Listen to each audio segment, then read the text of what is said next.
Welcome back to Conversations Different, a podcast from the Santa Fe New Mexican focusing on interesting people and issues of northern New Mexico. This week, we are lucky to have with us the state auditor for the state of New Mexico, Joseph Maestas. Thank you for being here. Thank you for having me. It's a pleasure. Thank you. So let's just start out with really 101 basic question. What is the state auditor? Well, the state auditor is really the financial watchdog. It's an office that has the authority to oversee the audit of every single public entity across the state. Well over 1,300 public entities, from higher education institutions to acequia commissions. And not all of those people have the ability to actually do an audit, because I know my folks had an acequia. They were part of San Juan de Abajo, that was ours, in Mora. And I can't imagine who did their audit. If they actually, I don't know if they ever spent any money either. They just got dues and did a few things. But what happens to people like that? Well, for any public entity whose revenues are under $500,000 are not subject to a full financial audit. It's called agreed upon procedures, and these entities that have revenues under $500,000, they're stratified or divided into tiers, 6 tiers, depending on their revenue levels and their progress in obligating capital outlay. And there's quite a few of those. So it's quite a bit of work. We also have a kind of a quasi-regulatory role in that we regulate the independent public accounting firms that go out and contract with these public entities. They're basically an extension of my office or an agent of my office. So every year we vet these public accounting firms. When we approve them, that gives them the green light to go engage contractually with public entities to conduct their audits or agreed upon procedures. Okay. And the idea is that if you're using tax dollars, you have to use them in a way that's legal and smart and not waste our money. That's right. I mean, this is, we're the last stand in terms of accountability and transparency in the management of taxpayer money. And it's an awesome role. We have people making poor decisions, unfortunately, across the state. In addition to kind of regulating and vetting these accounting firms and overseeing the audit of all these public entities, we also manage the intake of anonymous fraud, waste, and abuse complaints. We average about 1 a day, and about 2 out of every 3 are actionable. Right now, we have about just under 300 active cases. Once we do a forensic or a fraud examination, we get to a point where we make a referral. We'll make a referral to the appropriate prosecuting authority, which is typically the DA in that locale, or law enforcement. With the advent or the creation of the Ethics Commission, we're now making referrals to the Ethics Commission as well. So that's another, I think, new twist to what the state auditor does. So it's really important then to hold people accountable. And I used to joke when I was editor of the Taos News that one of the retirement plans in New Mexico seemed to be embezzling from public entities. The lunch ladies, whether in Taos schools or in little schools around, were always stealing money. Or, the person in charge of the cheerleading fund. And they didn't usually get charged with criminal charges. So it seems like it's almost like once you get caught, pay some of the money back and go away. Yeah, unfortunately, white-collar crime is not a priority, I think, in any state, certainly in New Mexico. And I think what that does is it sends a chill to people out there who want to come forward and blow the whistle if they observe any potential fraud, waste, and abuse. And that is state law, by the way. If anyone has any knowledge of potential fraud, waste, and abuse, state law requires that they notify my office. Nice. And with 300 complaints, it sounds like you're pretty busy. Very busy. You never know what comes into the door. One other major function that my office does, and it just started in 2021, it was a legislative mandate, basically mandating my office to work with the courts to review these annual conservatorship financial reports. And we have, based on that initial review, have the discretion to conduct an audit. So this is very different in that we're working with private financial information, and we're doing our part to protect those adult populations that are very vulnerable and that rely on conservatorships. Guardianships are handled by the Attorney General. Okay, so this is probably in reaction to some of the stories that came out 5 or 10 years ago showing that people were in conservatorship and then they were basically being robbed by the people who were supposed to be helping them. So there's a public role in preserving their assets and making sure they're not being cheated. There is, and we get about anywhere from 1,300 to maybe 1,600 annual financial reports a year. So it's a high volume task. We didn't really get any resources to staff a division to do this. We have about 5 full-time employees reviewing these conservatorship annual reports. So, the office has been pulled in many directions, and it's diminished the core function, which is the review of all these audit reports that come in the fall. And they're all staggered based on our audit rules. So we're trying to... Or in the case of Santa Fe in the spring or the summer or whenever it municipalities, gets done. they're doing December 15th. But again, they're staggered. That way we don't get totally inundated. We get inundated anyway. So when you got elected, you had a job. I mean, you were an engineer. So you have like a private life. And then you were the mayor of Española. You were a Santa Fe city councilor. What led you to want to have a role as a state auditor when you'd already done so many public service jobs? Well, serving on the governing body in the city of Española for 10 years and then here in Santa Fe on that governing body for 4, I have a knack for reforming. As an engineer, it's reflexive in that I can see a problem and I have all these optional solutions. And I really felt like maybe I can apply this in a political and public policy setting environment. And so that's kind of how that came together, kind of my problem-solving instinct, my willingness to make government work better for people. Because, in my previous life as a 30-plus year federal civil servant, I was an auditor. I was a project auditor. I took an oath to serve my country in federal civil service. And so I did a lot of auditing from labor compliance all the way to construction quality control, where I had the authority to identify certain aspects of a federally funded project and say that particular element doesn't comply with federal regulations. We're pulling the federal funding for that portion. So that's what I would do. So I kind of had a knack for kind of solving problems, fixing things, correcting an injustice or a wrong. If employees weren't paid the proper wage rates on federally funded construction projects. So it was kind of in my DNA by the time I really started. And then you brought the municipal putting together budgets, knowing what to look for when you get an audit back from the state. So you had a lot of knowledge of what you would be looking at on the other side once you got elected. Absolutely. I had a fiduciary responsibility really throughout my public service career. And so people think it's they don't really understand it, but you're really accountable for, the safeguarding of taxpayer money. And so I thought, the New Mexico State Auditor, it's perfect. It's perfect for me in that I have a passion for that. And that's what gravitated me, to pursue, this position. And I'm enjoying it. It's nice. fun.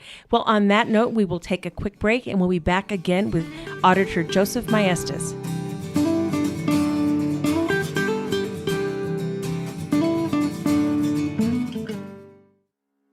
Thanks, Inez. This is Patrick Dorsey, publisher of the Santa Fe New Mexican. We hope you're enjoying this episode of Conversations Different with Inez Russell Gomez. Great local content is only possible with a talented staff dedicated to bringing you the best local content possible. For that staff to do its work, we need your support by subscribing to the Santa Fe New Mexican. If you're already a subscriber, thank you. And if not, there's never been a better time to subscribe. In addition to our home-delivered newspaper that comes with full digital access, we also provide digital-only subscriptions for SantaFeNewMexican.com. We'll also be releasing more online-only audio and video programming moving forward. The Santa Fe New Mexican has been here for nearly 175 years, and we want to continue being your source for local news and information. Visit us at SantaFeNewMexican.com/subscribe or call us at 505-986-3010. Thank you. It's a new day in New Mexico, and the doors to boundless opportunity are open as tens of thousands of New Mexicans reach higher to pursue a dream, broaden their horizons, and retrain for a better job. With the New Mexico Lottery and Opportunity Scholarships, you could build yourself a better future anywhere in the state. You put in the hard work, we'll help with the costs. For eligibility details, visit reachhighernm.com.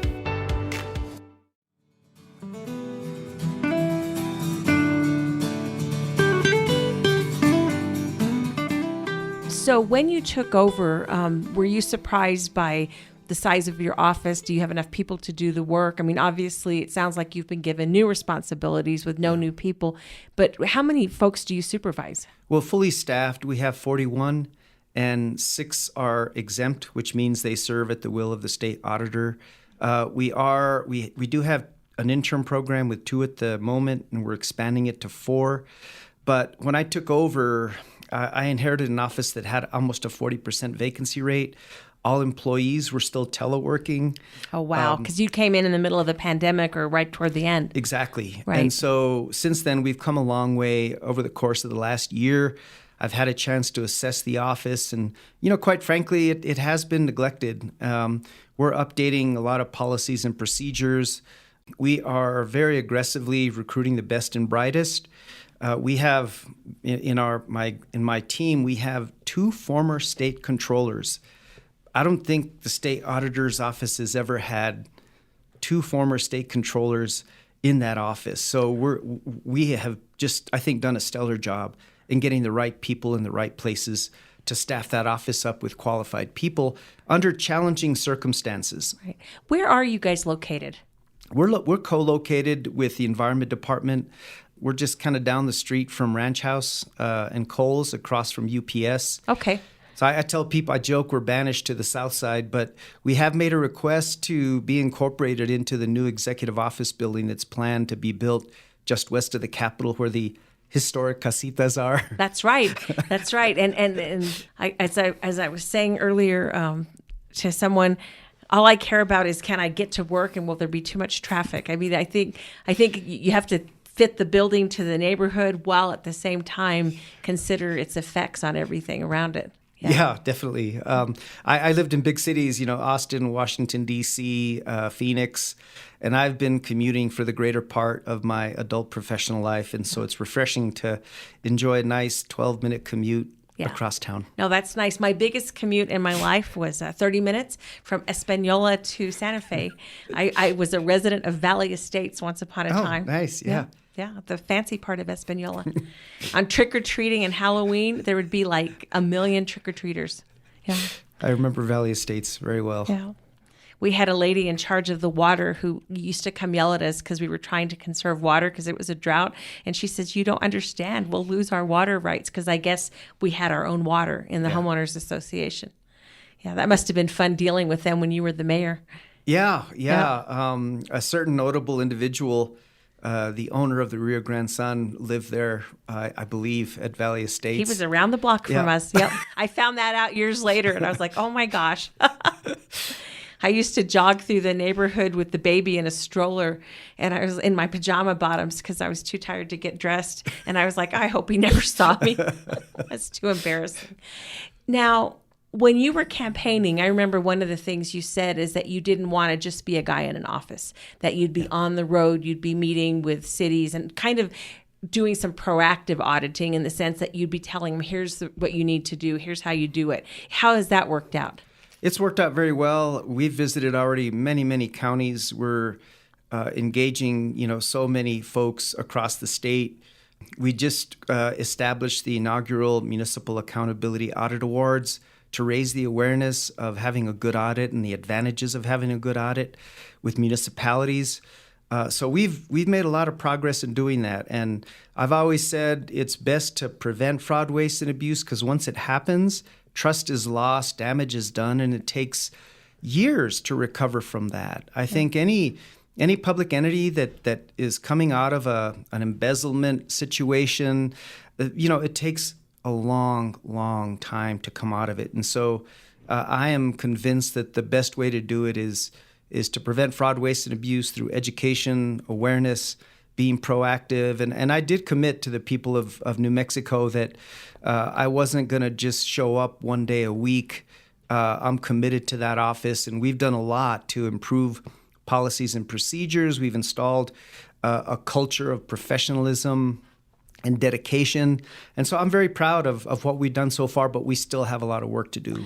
I imagine that it's very hard for people who were maybe used to not necessarily committing waste, fraud, or abuse, but just not being being sloppy, let's say. The Governor Susana Martinez, had an executive order that basically said if your audit isn't up to date, you can't get more money from the state. And I understand in the legislature this past short session, there was an attempt to codify that. Yes. And it almost passed, but not quite. Is that right? That's right. You're referring to an Executive Order 2013-006. It basically says just that if you're not current on your audit, or if your audit has significant deficiencies, you will not receive your capital outlay. Now, it doesn't prevent you from getting awarded capital outlay, but you cannot access your capital outlay. And that has been, I think, one of the best good government policies. Now, it is executive policy, and I feel like we're in the second term of the governor, Michelle Lujan Grisham, and that executive order could be rescinded at any time. And I think that the best thing to do is to really make that the law of the land, to maintain that deterrence, to ensure that public entities have an incentive to have audits that are on time and clean. And with that, there would be more support perhaps for, let's say, smaller governments or, little associations like us, water and sanitation group or something like that. Exactly. And what has happened over the course of the last, let's say, 10 to 15 years is these small public entities have fallen deeper and deeper into non-compliance. And the old way of assisting them was that the state auditor would set aside $10,000 to $20,000 for these grants that would be awarded for a single fiscal year. And so I remember signing a grant for a small water district in the northwest part of the state, and it was for 2013, for 1 year. And dear. So even if they caught up there, they've got 10 more years to go. 10 more years to go. And it's difficult to find an accounting firm to go to the rural parts of the state for a $2,000 engagement for a single fiscal year. So we've come up with more of a centralized procurement to kind of aggregate all these public entities that need financial compliance and do it through a centralized procurement to stimulate interest on the part of the accounting industry, to make it worth their while, and to accelerate the direct assistance to these small public bodies. And so we've been very successful. We got $500,000 last year. In the way of an appropriation. We've already freed up about $2.4 million in capital outlay. That's a 380% return on the investment, with the potential to free up $2 million more.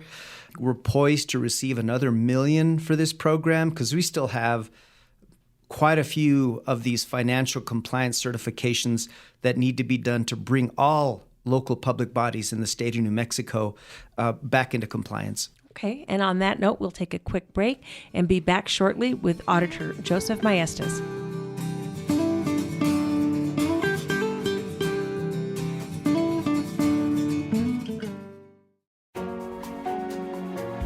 Join us on a journey of compassion and community at the inaugural Walk for a Hug 5K community event, proudly presented by the St. Vincent Hospital Foundation. Set your calendars for May 18th via Linda Park, starting bright and early at 9 a.m. We'll share in the joy of community, health, and well-being, walking side by side for a common purpose.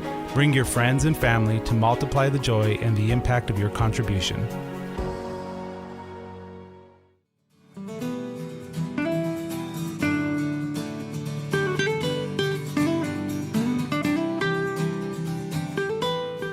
Welcome back to Conversations Different, where we're talking to State Auditor Joseph Maestas, a former mayor of Española, a former Santa Fe City Councilor.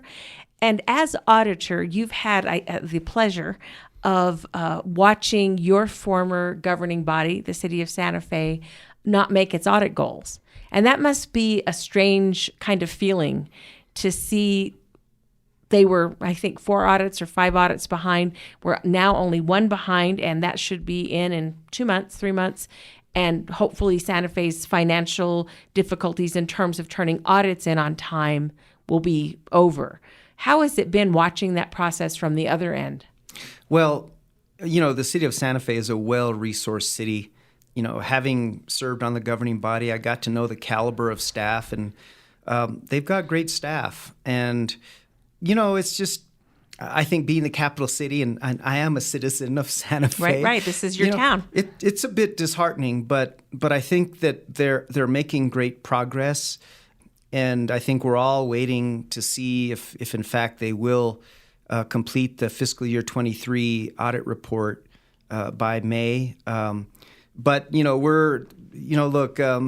have to be independent, and there's other cities that are experiencing similar problems. But as a citizen, it is a little unsettling, but progress is being made, and we hope to see that audit report.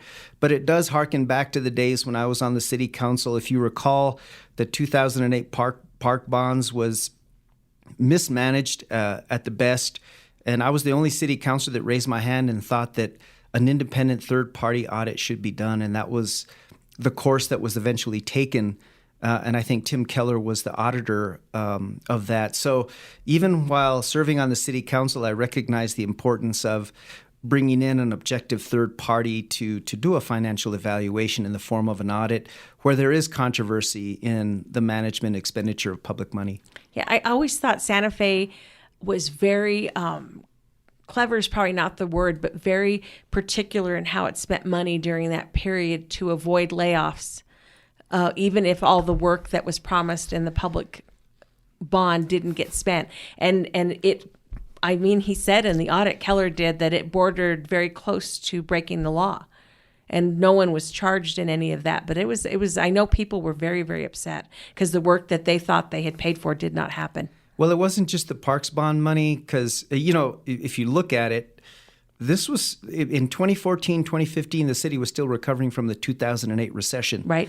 One thing that I had discovered is the stormwater fee that we all would see in our water bill. I looked into that. I'm thinking I wasn't seeing any projects. And what I discovered was that those funds, and they're earmarked for basically capital projects to mitigate stormwater and stormwater flow. They were being used to fund the salaries of street workers.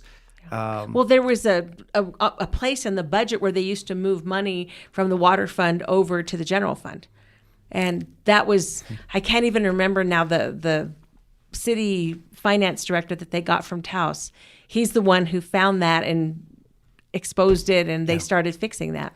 I think it was the noble effort to avoid furloughs and layoffs, and it was at all costs. Yeah. Unfortunately, the proper management of public funds, I think, was compromised to achieve that goal. Yeah, it was an interesting time, and there's always been an issue, way before the Weber administration. This predates him by tons, about cash management and whether the cash balances were being properly reported.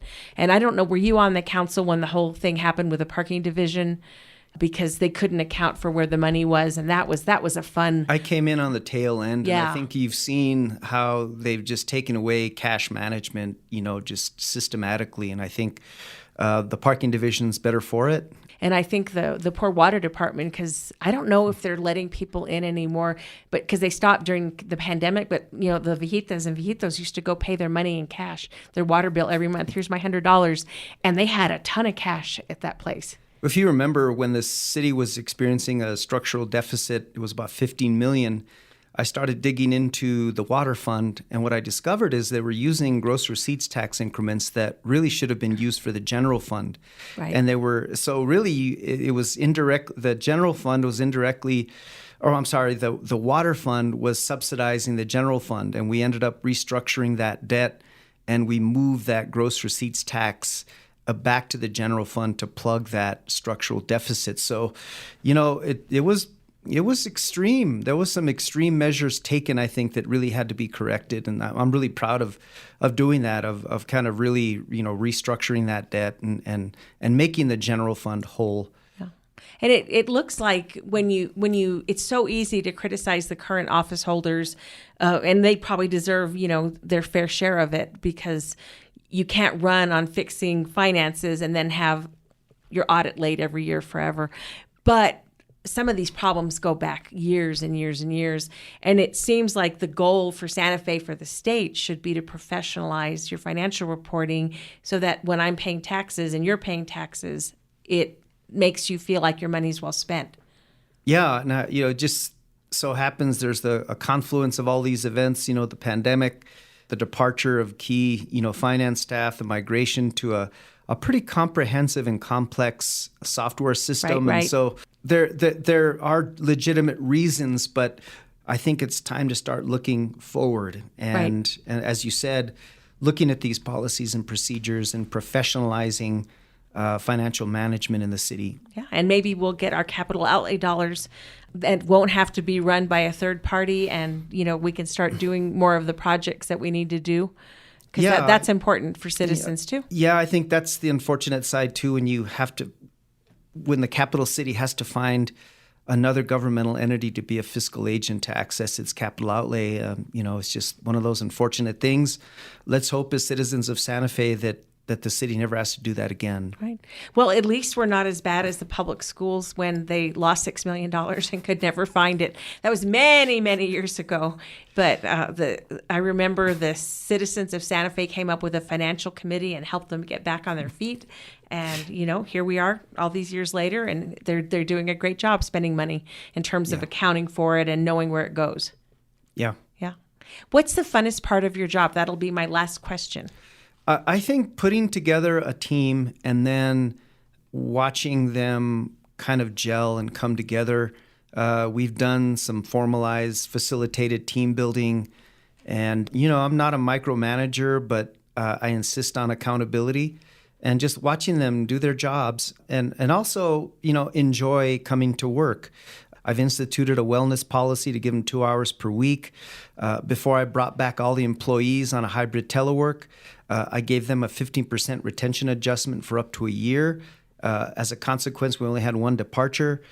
We've been having office-wide, recognitions and celebrations, just really coming together as a team and watching the team work, I think, yield positive benefits. I think it's really gratifying at this stage in my career. Yeah. No, I mean, it makes it more fun if your work is like, not necessarily your family, but like a family. And it Absolutely. Yeah. Yeah. I was wondering, as hard as you work, how you get to exercise, because you're I have to force fit it in. But in terms of like my exempt staff, they're not allowed to telework. I told them, you cannot telework. You have to be a model to the rest of the classified employees. And they're doing that. They're really rising to the challenge and performing some great things. And as you said, given our authority and our mandate to do this and cover the entire state of New Mexico with 41 full-time employees, and of course we only have like 34 or 35 right now.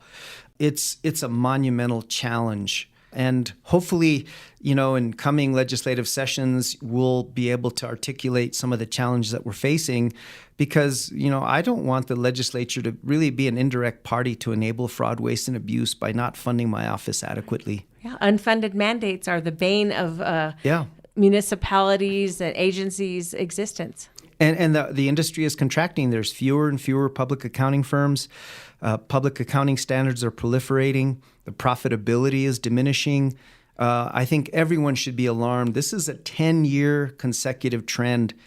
And I am working with higher education. I'm trying to impart my concerns to the legislature to really kind of take notice and help us to start growing the industry again, because you have fewer and fewer accounting firms and more work. And so something's got to give. And so we have some challenges ahead, definitely. Well, that's a great warning and a caution that people should study math more frequently.